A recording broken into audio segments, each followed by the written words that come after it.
శాసనసభలో దాదాపు అన్ని విషయాల మీద మా ప్రభుత్వం శ్వేతపత్రాలు విడుదల చేసింది, చర్చకు అవకాశం ఇచ్చింది.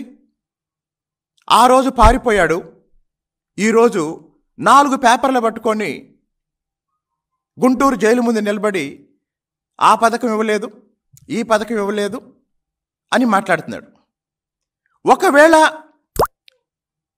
ఈ 100 రోజుల్లో రేపో ఎల్లుండో మా ప్రభుత్వం ఏర్పడి 3 నెలలు అవుతుంది.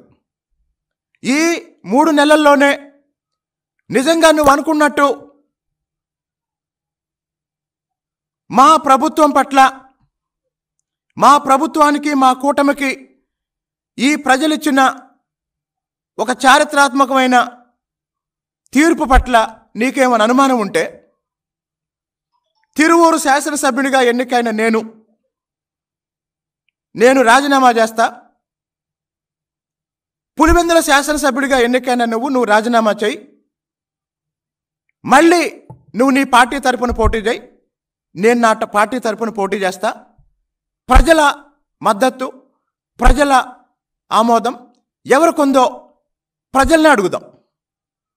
కాబట్టి ఒక పేపర్ ఉందని, ఒక ఛానల్ ఉందని, 24 గంటలు అబద్ధాలు మాట్లాడే కొంతమంది నాయకులు ఉన్నారని మీ ఇష్టం వచ్చినట్టు రాయటం, మీ ఇష్టం వచ్చినట్టు మాట్లాడటం జరిగితే మా నాయకుడి భాషలో చట్ట పరిధిలో ఎవరిని వదిలే ప్రసక్తి లేదు. అదే సమయంలో జగన్మోహన్ రెడ్డి 5 ఏళ్ల పాలనలో అన్ని రకాల అరాచకాలకి బాధ్యులై ఈరోజు చట్ట పరిధిలోనే విచారణ ఎన్నుకుంటున్న వాళ్ళని పరిశుద్ధులుగా చూపించి జగన్మోహన్ రెడ్డి రాజకీయ నాటకానికి వాళ్ళని వాడుకునే ఈ మొత్తం ప్రక్రియని ప్రజలందరూ గమనిస్తున్నారు. కాబట్టి ఇప్పుడు అందరూ ఆలోచించాల్సింది ఏంటంటే, వరద బాధితుల పరామర్శకి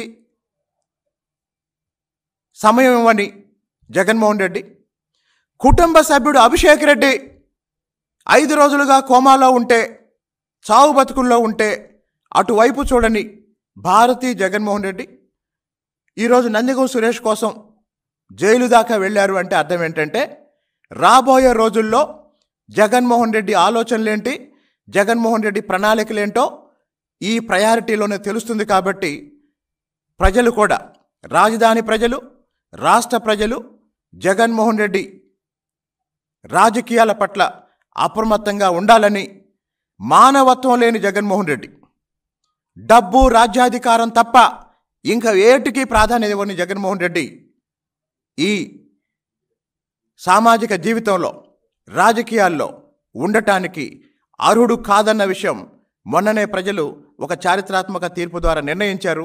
భవిష్యత్తులో కూడా అదే జరుగుతుందని తెలియజేస్తున్నాను. ధన్యవాదాలు.